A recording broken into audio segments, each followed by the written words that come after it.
నమస్కారం కృష్ణారావు గారు. అవియర్ టాక్స్కి పునఃస్వాగతం.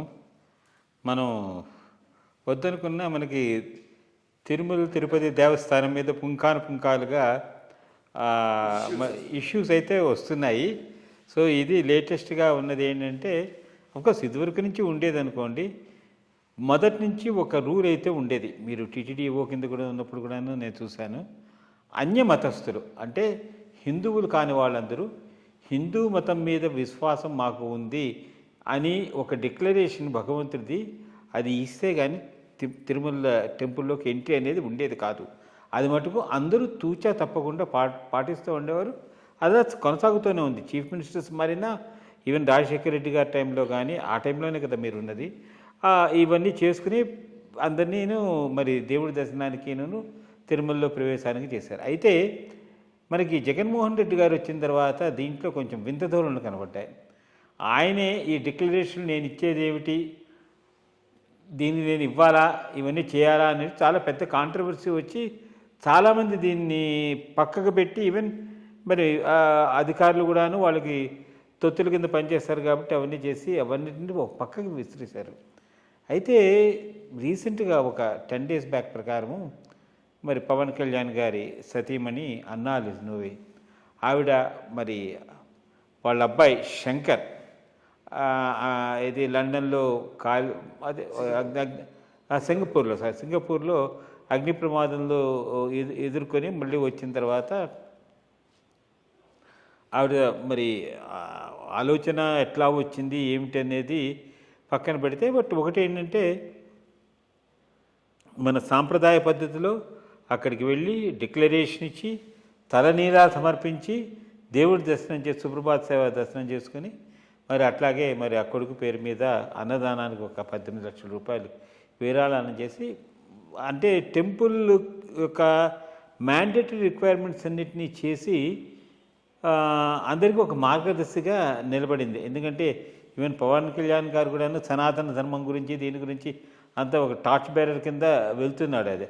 సో అట్లాగా ఆవిడ చేయడం అంటే రెండు చూస్తుంటే అటు వైఎస్ఆర్సీపీ టైంలో జరిగినటువంటి దానికి ఇప్పుడు ఈ కూటమి టైంలో ఈ అన్యమతస్థులు కూడాను వచ్చి మరి హిందూ మతం మీద విశ్వాసం డిక్లరేషన్స్ అవన్నీ చేసి దేవుడి దర్శనం చేసుకోవడం అనేది ఒక విధమైనటువంటి మంచి పరిణామం అని చెప్పుకోవచ్చు. అసలు అప్పటికీ ఇప్పటికీ దీన్ని కంపేర్ చేస్తూ ఒక చిన్న కామెంట్ చేయండి. బట్టి మీరు అన్నట్టు రాజశేఖర రెడ్డి కూడా ఇది పాటించలేదు. ఇన్ఫ్యాక్ట్ పాటించుంటే బాగుండేది. ఆయన దగ్గర నుంచి దీన్ని బ్రేక్ వచ్చింది. ఆయనకు ఇంకో మతం మీద విశ్వాసం ఉంది, వస్తున్నాడు ముఖ్యమంత్రిగా. విశ్వాసం లేనప్పుడు రాకూడదు. వచ్చినా అక్కడున్న ప్రోటోకాల్ను పాటించాలి. డిక్లరేషన్ మీద సంతకం పెట్టి పోయి ఉంటే బాగుండేది. అది ఆయన చేయలేదు, ఈయన చేయలేదు. అప్పుడే నేను ట్విట్టర్లో, ఫేస్బుక్లో కూడా చాలా గట్టిగా పెట్టాను. ఒక తిరుమల దేవస్థానానికి ఆర్ ఇంకే దేవస్థానానికన్నా ఇవి పట్టు వస్త్రాలు తీసుకొని పోవటం అట్లాంటి సాంప్రదాయబద్ధమైనటువంటి రిచువల్ను నిర్వహించేటప్పుడు పూర్తి నమ్మకంతోనైనా పోవాలి, లేకపోతే పోకుండా ఉండొచ్చు. ఉండి ఎవడు సీఎమే పోవాలని లేదు. ఎండోమెంట్ మినిస్టర్కి అది ఇంట్రెస్ట్ చేస్తే వెళ్తాడు, ఇంకా బాగుంటుంది. అప్పుడు అది లేకుండా దాన్ని ఒక షో తమాషా కింద చేసే పద్ధతిని రాజశేఖర రెడ్డి గారు చేశాడు. అది ఇంకా ఎక్కువ స్థాయిలోకి జగన్మోహన్ రెడ్డి తీసుకొని పోయినాడు. చాలా షో చేయటం మొదలెట్టాడు. అదొకటి సంక్రాంతికి ఇంటి దగ్గర వచ్చి అది పెద్ద సెట్టింగ్ వేసుకొని అంతా ఏదో ఇది చేసినట్టుగా అవసరం లేదు. ఇంకొక బిలీఫ్తో ఉండటం తప్పు కాదు, ఈ డ్రామాలు వేయటం తప్పు. సో అది రాంగ్ పద్ధతిలో పోయింది. సరే, పదవి పోయిన తర్వాత కూడా ఆ విజ్ఞత ఉండాల్సింది. తన కల్తీ లడ్డు మీద ఇష్యూ వచ్చినప్పుడు దాన్ని కౌంటర్ చేసినంత బాగానే ఉంది. ఐ మీన్ లేదు అనే నేను కూడా భావిస్తాను. కొవ్వు గివ్వు వాడు ఉండరని నేను భావిస్తున్నాను. ఆయన కూడా అదే చెప్పిన తర్వాత నేను పోయి దర్శనం చేసుకుంటా అంటే, దర్శనం చేసుకునేటైతే డిక్లరేషన్ సంతకం పెట్టాలని అన్నారు. పర్ఫెక్ట్, దాంట్లో ఏమీ తప్పులేదు. ఇప్పుడు నువ్వు అసలు ఈవెన్ ఆ కొద్ది డిస్కషన్ కూడా ఇప్పుడు లేదు. అట్లీస్ట్ యాజ్ ఎ సీఎం అంటే ఏదో రిప్రజెంటేటివ్ ఆఫ్ గవర్నమెంట్గా పోతున్నావు అని అయినా అనుకోవచ్చు. ఇప్పుడు అది కూడా లేదు కదా.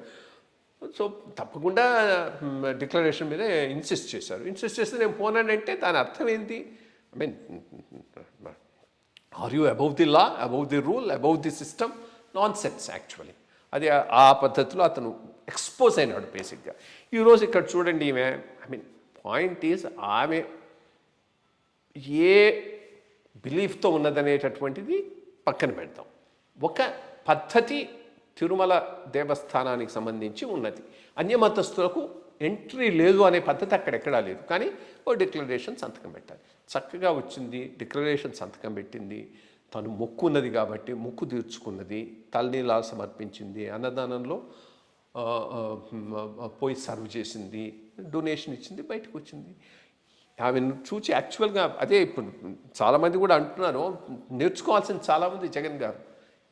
అంత అహం పనికిరాదు. ఆచార సంప్రదాయాలకు సంబంధించిన విషయంలో కూడా నేను ఎబవనుకునేటటువంటి ఆ ధోరణి మంచిది కాదు. అక్కడ ఈమె చాలా కాంట్రాస్టింగ్గా మనకు అనిపిస్తుంది. నేను హిందువుల మనోభావాలకి అనుగుణంగా చేసిన ఏ ఒక కార్యక్రమం అయినా అందరూ హర్షిస్తారు. దీన్ని కూడా మనం హర్షించాలి. నమస్కారం.